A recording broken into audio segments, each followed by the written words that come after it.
평플러스에서 YTN을 들여다봅니다. 6.3 지방선거가 마무리됐습니다. 유권자들은 지역의 미래를 위해 각자의 한 표를 행사했는데요. 선관위의 투표관리 부실 등 선거와 관련한 논란은 여전히 진행 중인 상황입니다. 오늘 뉴스 리뷰 Y는 지난 지방선거 소식을 전한 YTN 보도를 살펴봅니다. 화면 너머의 목소리까지 듣고 답해드립니다. 시청자 톡톡 Y로 도착한 의견들 함께 들어보시죠.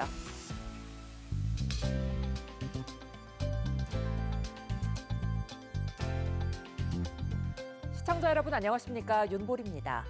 누구나 불편 없이 방송을 통해 재난 정보를 비롯한 일상 속 다양한 정보와 콘텐츠를 접할 수 있어야 할 텐데요. 이를 위해 방송미디어통신위원회가 시각, 청각 장애인을 위한 맞춤형 TV 35,000대를 보급한다고 합니다. 기초생활수급자와 차상위 계층 등 저소득 시각, 청각 장애인은 무료로 지원받을 수 있고 그 밖에 시각, 청각 장애인은 10만 원의 자부담으로 신청할 수 있다고 하는데요. 맞춤형 TV에는 음성 안내와 자막, 수어 화면 확대 등 다양한 편의 기능이 있어서 장애인의 방송 접근권 확대에 조금이나마 도움이 된다고 합니다. 신청 대상과 방법 등 자세한 내용, 맞춤형 TV 보급사업 대표 전화와 홈페이지를 통해 확인해 보시기 바랍니다. 그럼 이번 주 시청자 비평 플러스 뉴스 리뷰 Y부터 시작합니다.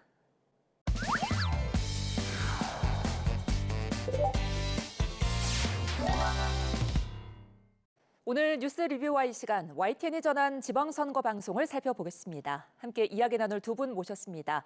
먼저 반유미 시청자 평가원입니다. 이동호 해설위원실장입니다.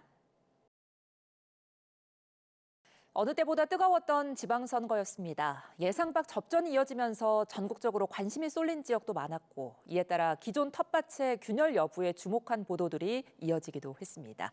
관련 소식들 YTN이 빠짐없이 전하려고 노력했는데 보도 어떻게 보셨습니까? 네, 저도 국민의 민심을 YTN 선거방송을 통해서 확인할 수 있었습니다. 우선은 선거 당일 방송은 민심 2026이라는 타이틀 하에 다양한 기획으로 구성된 것을 볼 수 있었는데요. 대표적으로는 민심 캔버스와 민심 스테이지를 통해서 투표와 개표 상황 소개, 그리고 시청자가 이번 선거를 이해하도록 돕는 설명 기능을 강화하는 모습이었습니다. 민심 캔버스는 선거 결과를 보다 넓은 맥락 속에서 해석하고 있었습니다.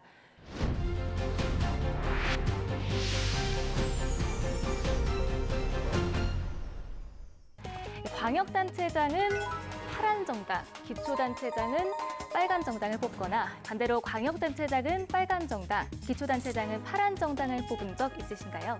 바로 분할 투표인데요. 사실 과거에는 잘 없었습니다. 하지만 시간이 지나면서 투표 양상이 좀 달라지기 시작했습니다. 2010년 서울시장 선거를 보시면요. 이번에도 오세훈 후보가 진보 정당인 한명숙 후보를 꺾고 재선에 성공했는데요. 이 지역별로 보시면 오세훈 후보가 한명숙 후보를 이긴 곳은 강남 4구와 양천, 용산 등 단 8곳 뿐이었습니다. 이 기초단체장 당선 지도로 보시면요. 보수가 4곳으로 더 쪼그라들었습니다. 이러한 구성은 현재 나타나는 현상을 개별 장면으로 보여주기보다는 선거 결과가 형성되는 과정과 배경을 함께 살피도록 했는데요. 다만 이런 분석 정보가 시청자에게 얼마나 효과적으로 전달됐는가에 대해서는 아쉬움이 남았습니다. 디스플레이 화면을 터치하는 과정에서 화면 전환이 다소 매끄럽지 않은 경우도 있었고 화면 속 화면을 다시 바라봐야 하는 구도에서는 시청자가 정보 자체보다는 화면을 따라가야 했기 때문에 집중하기 어려웠던 부분도 있었습니다. 반면 민심 스테이지에서는 현재 진행 중인 선거 상황을 이해하도록 돕는 역할에 좀 더 가까워 보였는데요. 이번 선거에서 광역단체장만큼 관심받는 게 국회의원 재보궐선거죠. 총 300석 가운데 14석이 비어 있습니다. 흔히 우리가 합쳐서 재보궐이라 하지만 재선거와 보궐선거는 다릅니다. 이 빈자리가 어떻게 만들어졌냐에 따라 구분됩니다. 최근 5차례 치러진 대선, 그리고 국회의원 선거인 총선과 비교해보겠습니다. 대선과 총선에 비해서 연두색 지방선거 그래프가 전반적으로 아래쪽에 있죠. 지방선거 투표율은 늘 다른 선거보다 저조한 편이긴 합니다. 이는 시청자가 진행 중인 선거 상황을 보다 구체적인 맥락 속에서 바라보도록 했습니다. 네, 사실 선거 방송은 방송사들에게 또 다른 격전장입니다. 시청자들에게 정보와 재미를 제공하면서 눈길을 사로잡기 위해서 자체 기술력과 기획을 총동원한 최고의 지략 싸움을 벌이기 때문인데요. YTN도 이런 점에서 이번 선거 때 공간적 그리고 시각적 요소들을 최대한 활용하면서 방송했는데 어떻게 보셨어요? 네, 맞습니다. 그 부분을 저 역시 충분히 느낄 수도 있었는데요. 새롭게 구성된 스튜디오를 활용해서 선거 과정을 입체적으로 설명해 주었습니다. 민심 2026이라는 이름 하에 다양한 기획과 새로운 설명 방식을 구성하려고 했다는 점에서 제작진의 고민 역시 엿볼 수 있었습니다. YTN은 이번 민심 2026을 어떤 방향 속에서 기획하게 됐는지 궁금했습니다. 또 이번 기획을 통해서 시청자에게 가장 전달하고 싶었던 것은 무엇인지도 함께 들어보고 싶습니다. 아시다시피 이제 이번 지방선거는 계엄과 탄핵에 따른 지난해 대선 이후에 처음 치러지는 전국 단위 선거였는데요. YTN은 민심 2016 선거 방송을 통해서 국민이 받았던 상처를 치유하고 풀뿌리 민주주의로 회복해서 우리 스스로 투표를 통해 미래를 만들어 나간다는 그런 의미를 담고자 했습니다. 민심 2016 선거 방송의 키워드는 회복과 재생, 그리고 부제는 내일을 재생하는 우리의 선택이었습니다. 재생은 민주주의를 다시 플레이한다는 의미뿐만 아니라 리제너레이션, 그러니까 다시 살려낸다는 의미도 담고 있습니다. 선거 분석도 강화했는데요. 투표 시간대에는 지방자치의 초석을 통해서 역대 광역단체장에 대한 정보를 제공하는 것을 넘어서 유권자 연령별 분석, 그리고 대통령 지지율과 지방선거와의 연관성, 또 역대 지방선거의 지역별 특성, 지방선거 투표율 추이 등 다양한 분석 아이템을 준비했었습니다. 개표 시간대에는 선거 결과 분석에 집중을 했는데요. 관심이 집중됐던 서울과 대구, 부산의 인구별, 동별 분석을 덧붙여서 실시간 개표 결과와 함께 현재 미개표 지역을 감안한 해석도 덧붙였는데요. 선거 7일 전부터 데이터 분석을 통해서 만든 사전 리포트로 사전 투표율이 유달리 높은 지역을 살펴보거나 2018년 지방선거의 대잡이라는 이야기가 왜 나온지를 설명하기도 했습니다. 또 최근 선거에서 나타난 부동산 계급 투표의 개념과 뉴 이재명 세력에 대한 해석도 덧붙여서 새로운 선거 트렌드에 대한 이해를 돕고자 노력하기도 했습니다. 네, 이번 선거 방송의 기획부터 차근히 들어볼 수 있었는데요. 그런데 이런 기획과 노력이 시청자의 이해를 돕는 데는 얼마나 효과적이었는지도 궁금해지거든요. 네, 최근 각사의 선거 방송을 보면은 다양한 기술을 활용한 화려한 그래픽이 가장 먼저 눈에 들어오기도 합니다. 예. 선거 당일 투표 현황을 비롯해서 선거 캠프 상황이라던가 개표 현황이 다음 날 새벽까지 장시간 이어지는 선거 방송 특성상 방송사들은 시각적 연출을 적극 활용하면서 정보를 전달하고 있습니다. YTN에서 기획한 그래픽 내용을 보면은 지역별 역사, 정치 지형, 선거 데이터를 연결해 지방선거가 가진 특수성을 시청자들에게 이해시키려는 모습으로 보였습니다. 시도 투표율은 각 시도 청사를 배경으로 살펴보겠습니다. 서울시 새 청사를 지은 지도 벌써 14년. 수도 800만의 선택은 누가 될까요? 서울 이시각 투표율입니다. 4.8% 기록하고 있습니다. 네, 이번엔 경기로 가보죠. 유권자 수가 1,100만 명인데요. 16개 시도 가운데 가장 많은 곳입니다.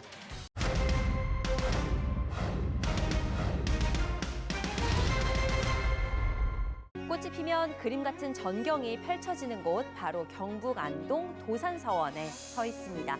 서원은 공부만 하는 학교를 넘어 지역사회의 질서를 세우고 민심을 모으던 풀뿌리 자치의 본부 그 자체였습니다. 백성들의 규약, 향약을 실질적으로 운영하고 전파하는 거점이기도 했습니다. 지방자치를 이렇게 다져온 영남권에서 민선 자치 시대를 연 주인공들 살펴봅니다. 다만 그래픽 기술과 시각적 장치가 풍부해질수록 정보 전달 효과를 높이지만 시청자의 몰입을 방해할 가능성이 있지는 않은지 고려해 볼 필요가 있었습니다. 화려한 그래픽과 시각적 연출은 선거 보도의 주목도를 높이는 데 도움이 되지만 반복적으로 사용되는 시각적 장치는 때로는 시청자에게 익숙하거나 진부하게 느껴질 가능성 역시 존재하기 때문입니다. 결국 가장 중요한 것은 얼마나 많은 그래픽을 활용했는지가 아니라 어떤 방식으로 정보와 연결하고 또 시청자의 이해를 도울 장치로 기능하는가에 관한 고민으로 이어져야 할 것 같습니다. 이런 점에서 이번 지방선거 방송 때 YTN은 그래픽이나 시각적 연출을 어떤 기준에서 기획했는지, 또 요즘 많이 언급되는 AI와 같은 새로운 기술을 선거 방송 활용에 있어서 어떤 고민과 계획을 갖고 있는지도 함께 들어보고 싶습니다. 네, 아시다시피 이제 YTN은 24시간 뉴스 전문 채널인데요. 이제 공중파와 같은 화려함만으로 또는 정보와 분석의 진지함만으로는 시청자를 만족시킬 수가 없습니다. YTN은 선거 방송을 통해서 뉴스 채널에 기대하는 정보와 분석을 제공함과 동시에 선거 방송에서 기대하는 시각적 연출을 시도하고자 노력을 했는데요. 화면 전체로 나가는 그래픽과 하단 그래픽은 각 정당의 색깔을 살리되 데이터가 가장 잘 보일 수 있는 방향으로 제작을 했고요. 뉴스 스튜디오의 답답함을 벗어나기 위해서 미디어홀에 대형 LED 미디어월과 AR을 활용한 민심 스테이지를 운영했는데요. 지상파와 비교하면 미디어홀 자체도 이제 그다지 크지는 않지만 평소에 보던 스튜디오보다는 한층 규모가 커진 특별 스튜디오에서 진행한다는 느낌을 줄 수 있었습니다. AI 발전은 이번 지방선거의 화두였었는데요. YTN도 이번 선거 방송에서 AI를 적극 활용했습니다. 후보자가 장군이 되어 나타나는 영상이나 또 후보가 어린 시절 사진에서부터 성장하는 후보의 어린 시절 모두 AI를 활용한 제작물이었습니다. 과거에는 YTN의 디자인 인력 부족으로 인해서 불가능했던 상상의 포맷들이 AI 발전과 함께 이번에는 가능해졌습니다. 선거 분석에 있어서는 AI 활용으로 시간을 절약할 수 있었지만 AI 자체 아직 오류가 많다 보니까 분석 결과를 재확인하는 문제도 있었습니다. YTN도 이번에는 본격적으로 AI를 도입하는 것을 계기로 활용도를 높일 예정입니다. 다만 부작용을 줄일 수 있는 방안을 계속 모색해 나간다는 계획입니다. 네, 기술 발전에 따라서 더욱 높아진 정보력을 시청자가 더 체감할 수 있도록 좀 잘 소화를 해봐야겠습니다. 선거 당일 투표와 개표 상황까지의 보도 특징 먼저 알아봤고요. 그럼 이후 보도에서는 어떤 내용이 다뤄졌는지도 함께 짚어주시죠. 네, 먼저 6.3 지방선거 투표 마감, 곧 개표 시작, 결과는 보도를 기점으로 해서 개표 방송으로 전환됐습니다. 양당사의 현장과 주요 캠프 분위기를 비교하면서 출구조사 결과에 따른 반응을 전달했고, 4년 전 선거 결과와 비교하면서 정치부 기자의 취재 내용을 덧붙이며 판세를 전망해 주었습니다. 역대 지선 중 투표율 최고, 민심의 선택은 이란 대담에서는 이번 6.3 지방선거와 관련해서 여야의 해석과 또 선거 전략에 대한 평가가 이어졌습니다.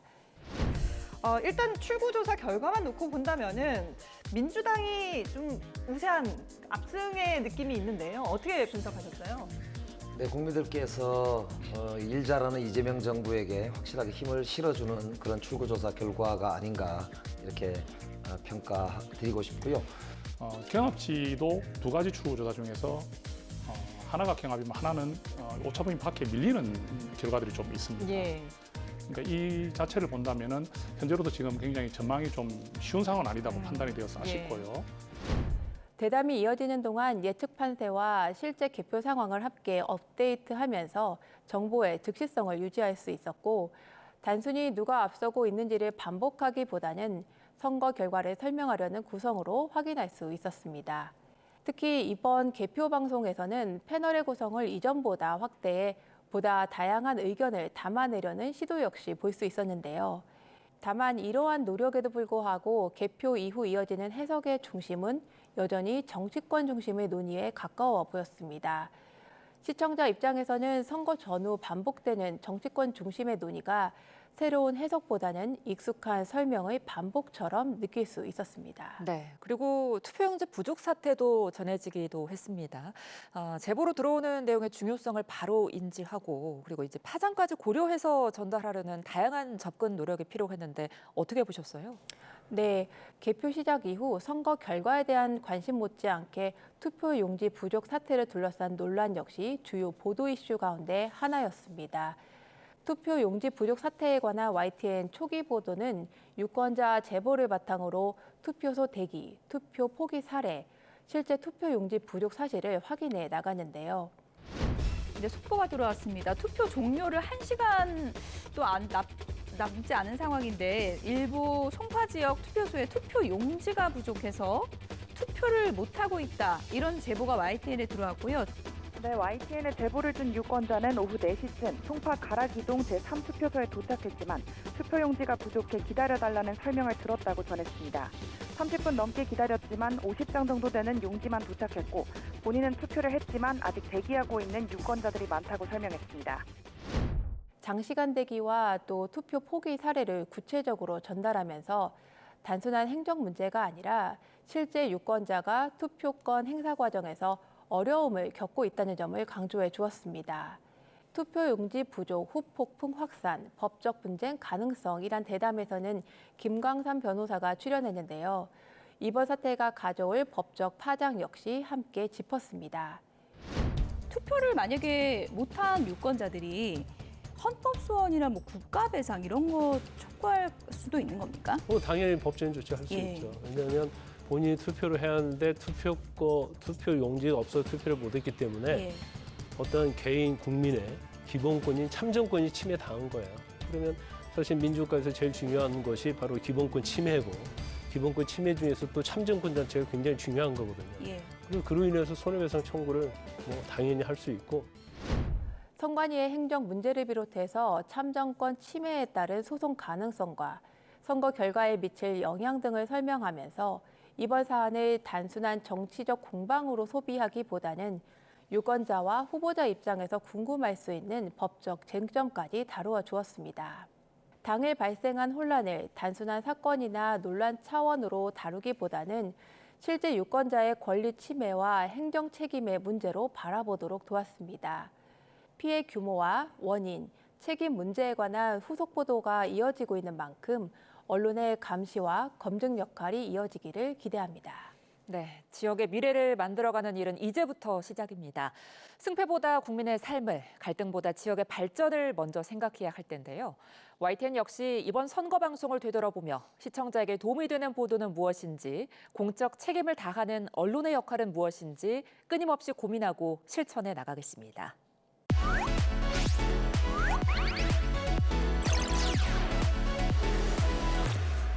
시청자의 알 권리와 보도의 가치 향상을 위해 노력한 방송을 꼽아보는 디딤돌 뉴스 시간입니다. 평가원님, 이번 주 주목할 만한 방송 어떤 걸 보셨습니까? 네, 선거 방송에서는 화려한 그래픽과 다양한 데이터가 우선 주목을 받기 쉽습니다. 하지만 선거 당일 방송은 오랜 시간 이어지는 만큼 이를 해석하고 설명하는 사람의 역할 역시 중요합니다. 수많은 데이터와 현장 상황이 동시에 전달되는 선거 보도의 경우 정보를 연결하고 맥락을 설명하는 역할이 필요하기 때문인데요. 당일 선거 방송을 시청하면서 강민경 기자의 활약 역시 눈에 띄는 장면 중 하나였습니다. 강민경 기자는 선거 상황을 설명하면서 정치부 기자로서의 취재 경험과 현장 정보를 바탕으로 판세를 해석했습니다. 취재 내용과 정치권 분위기, 선거 변수 등을 다양하게 거론하면서 시청자가 선거 상황을 보다 쉽게 이해하도록 도왔는데요. 이런 점에서 정치부 기자들이 이번 선거 방송을 어떤 방식으로 준비했고 또 현장에서는 어떤 고민과 어려움이 있었는지 뿐만 아니라 현장 취재 경험과 정보를 통해서 시청자에게 무엇을 전달하고 싶었는지까지 함께 들어보고 싶습니다. 네, 선거 기간 내내 정신없는 시간을 보냈겠지만 선거 당일과 개표 방송까지 시청자의 알 권리를 위해 노력한 강민경 기자를 직접 만나봤습니다. 이번 선거 방송을 전할 때 가장 중요한 점은 사실 내용이기도 하지만 그만큼 이 재미도 한몫을 하는 것 같은데요. 시청자들이 지루하지 않게 이 방송을 어떻게 볼 수 있을지에 대한 고민을 저희 정치부 기자들은 내용적 측면에서 많이 했다면 선거기획단 선배들은 정말 다양한 그래픽을 사용하고 그리고 내용도 여러 가지로 나눠서 전달을 하고 다채로운 방식으로 이 내용을 전달하는 방법을 고민을 하신 다음에 풀어냈던 것이 정말 돋보였고요.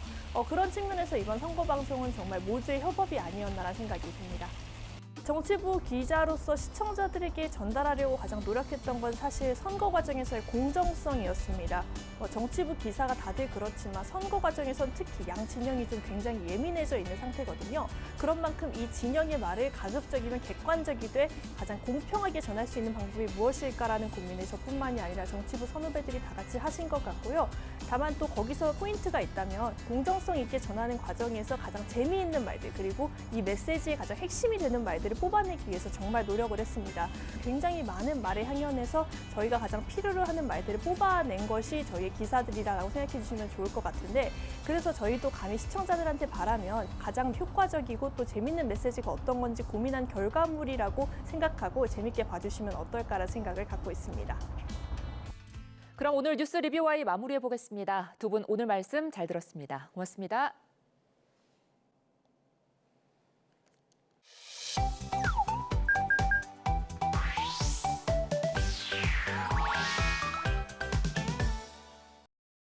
뉴스는 전달로만 끝나지 않습니다. 뉴스를 본 시청자의 생각이 더해질 때 비로소 완성되는데요. YTN을 향한 시청자의 목소리를 듣고 YTN이 답하는 시청자 톡톡 Y 시간입니다. 오늘은 어떤 의견이 들어왔을까요? 지금 바로 확인해 보시죠. 안녕하세요, 황지연입니다. 뉴스를 보다 생긴 궁금증, 이 시간을 속 시원하게 풀어드리겠습니다. 그럼 시청자 톡톡 Y 첫 번째 보도부터 살펴볼까요? 국내 전기차 충전 시설의 87%는 출력이 30kW도 되지 않는 완속 충전기입니다. 전기차 운전자들은 멀리 떨어진 급속 충전기를 찾아가거나 길게는 10시간 넘게 충전이 끝나기를 기다릴 수밖에 없습니다. 고출력 급속 충전기가 널리 보급되기 위한 충분한 이익이 보장되지 않는 것도 문제로 꼽힙니다. 정부도 제도 개선에 나섰습니다. 우선 2단계뿐인 현행 요금 체계를 30kW 미만에서 200kW 이상까지 5단계로 세분화합니다. 급속 충전기를 설치했을 때 이익을 보장하는 동시에 유지 보수비 등 운영 비용도 요금 단가에 반영할 수 있도록 했습니다. 기후에너지부가 발표한 전기차 충전 서비스 개선 대책을 전한 보도였는데요. 기사에서 언급된 5단계 세부 범위 등 이번 개편으로 달라지는 점을 구체적으로 알고 싶다는 시청자 의견이 있었습니다. 최근 전기차 수요가 빠르게 늘어나고 있는데요.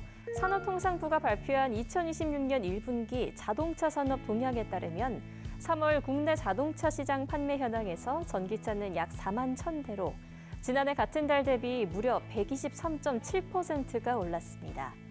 산업부는 중동전쟁 장기화에 따른 고유가 상황 그리고 자동차 유일제 시행 등이 전기차 수요 증가에 영향을 준 것으로 분석했는데요.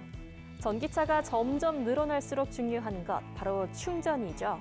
때문에 기후에너지 환경부에서는 전기자동차 공공충전시설의 충전요금을 세분화하게 된 건데요. 개편된 공공충전요금 체계 범위 자세하게 표로 살펴볼까요?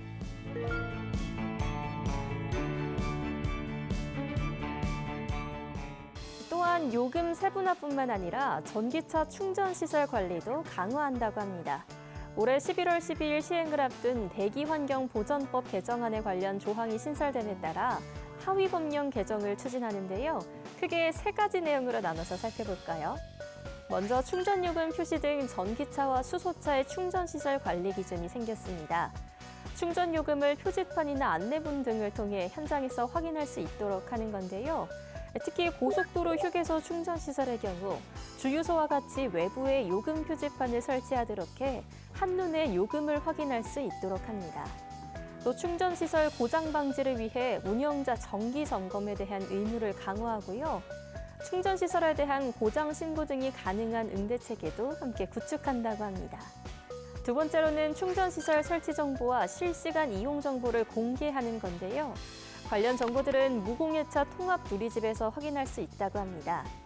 마지막으로 충전시설 전담기구를 각각 지정해 전문성을 기반으로 충전시설을 관리할 예정이라고 하네요.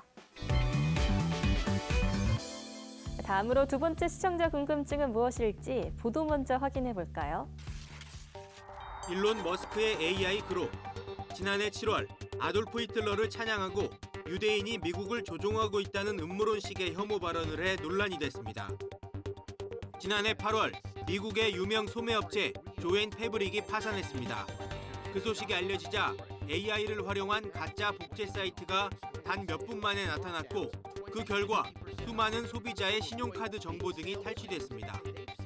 이처럼 AI의 오작동이나 악용으로 인해 인권 침해나 경제적 피해가 발생하는 것을 AI 사고라고 부릅니다. 전 세계적으로 급증하는 AI 사고의 실태를 전했는데요. 사고 예방을 위한 인공지능 기본법 내용을 함께 제시했다면 더욱 도움이 됐을 거라는 시청자 의견이 있었습니다. 인공지능이 일상 곳곳에 빠르게 스며들며 우리 삶에 직접적인 영향을 주게 됐는데요. 그에 따른 면밀한 관리의 필요성도 함께 높아지게 됩니다. 해외에서는 이미 인공지능 사고에 대해 법제화를 진행하고 있으며 규제를 시행하고 있는 곳들도 있는데요. 유럽연합은 세계 최초의 종합적 인공지능 규제법인 인공지능법을 2024년 6월에 제정하고 지난해 금지 인공지능 규제와 범용 인공지능 규제 규정을 시행했습니다. 미국 캘리포니아주도 여러 인공지능을 규제하는 다수의 법안을 2026년 1월부터 시행하고 있는데요. 우리나라도 인공지능 생태계의 기본 틀을 담은 인공지능 기본법이 올해 1월 22일부터 시행됐습니다. 그렇다면 우리나라의 인공지능 기본법은 어떤 내용을 담고 있을까요? 먼저 국가인공지능 정책의 컨트롤 타워로서 국가인공지능전략위원회의 법적 근거를 명확히 했는데요. 국가인공지능전략위원회는 산하의 역할을 세분화한 기관을 설치해 국가인공지능 정책이 체계적이고 실효성 있게 추진할 수 있게 합니다. 또한 AI 사업자에 대한 의무와 제재는 최소화하고 산업 활성화 조항을 폭넓게 반영한 게 특징인데요. 다만 사회적 파급력이 큰 고영향 인공지능과 생성형 인공지능에 대해서는 투명성과 안전성 확보 의무가 부과됩니다. 고영향 인공지능이란 사람의 생명, 신체, 안전이나 기본권에 중대한 영향을 미치거나 심각한 위험을 초래할 우려가 있는 인공지능 시스템을 말하는데요. 특정 기술 자체의 명칭이라기보다 어느 분야에 쓰이느냐에 따라서 정해집니다. 따라서 생성형 인공지능 결과물이나 인공지능 영상 조작 결과물인 딥페이크 영상에 대해서는 보는 사람이 잘 알아볼 수 있도록 표시해야 합니다. 다만 딥페이크 결과물이 아닌 애니메이션이나 웹툰 등 일반 인공지능 결과물에는 워터마크 등 비가시적 식별 방식도 허용합니다. 과학기술정보통신부는 혼란을 줄이기 위해 1년 이상 유예 기간을 준다고 하는데요. 또한 인공지능 기본법 지원 창구를 개설해 기업 대상 전문 자문을 제공한다고 하니 궁금한 점이 있다면 상담을 신청해보는 것도 좋겠네요. 오늘 마지막 주제에 대한 시청자 의견 이어서 확인해 볼까요? 최근 광주에서 있었던 여고생 흉기 피살 사건은 학생들의 발걸음도 무겁게 했습니다. 아무 이유 없이 범죄 피해자가 된 또래 친구에 대한 추모의 마음. 여기에 행여 나에게도 무슨 일이 생기는 건 아닌지 걱정도 이만저만 아닙니다. 학생들의 귀갓길이 위협받자 경찰이 순찰 강화를 포함한 적극 대응에 나서기로 했습니다. 특히 야간 자율학습과 학원 수업이 끝나는 늦은 시간대까지 순찰 인력이 배치됩니다. 최근 발생한 여고생 흉기 피살 사건 이후 경찰 순찰 강화 조치 현황을 전했는데요. 이와 관련해 학생들의 안전한 귀갓길을 위해 이루어지고 있는 각 지역 치안 활동을 소개했다면 좋았겠다는 시청자 의견이 있었습니다. 최근 발생한 여고생 피살 사건 이후 여러 지역에서 촘촘한 치안 활동이 펼쳐지고 있는데요. 인천경찰청은 학교 전담 경찰관과 지역경찰, 광역예방순찰대가 참여해 학생들의 등하교 시간 대응 체계를 집중 점검하는데요. 통학로 보행 환경과 교통안전시설 관리 상태를 확인하고 자율방범대와 민간 경비업체 등의 연계로 학생 보호 체계를 촘촘히 운영한다고 합니다. 경기남부경찰청은 범죄 취약 시간대와 장소를 분석해 가용 인력을 대거 투입합니다. 심야 시간 청소년 이동이 많은 학원 밀집 지역을 집중 순찰하고 교통법규 위반 등 안전 위험 요소를 집중적으로 단속하는데요. 또 흉기 소지나 살인 예고 등 고위험 신고에는 더 강력하게 대응합니다. 관련 신고 접수 시 코드1 이상으로 관리하고 필요하면 최고 수준의 대응 단계로 격상해 초동 단계부터 총력 대응 체계를 가동한다고 합니다. 부안군은 부안경찰서와 업무 협약을 체결하고 폐쇄회로 CCTV 설치 등 범죄 예방 시설을 확충했다고 합니다. 누구나 당연하게 안전할 수 있는 대한민국. 우리 모두의 노력이 모인다면 가능하겠죠? 여러분이 남겨주신 궁금증, 오늘도 속 시원히 풀리셨을까요? 다음 시간 알찬 내용으로 찾아오겠습니다. 그럼 다음 주에 만나요.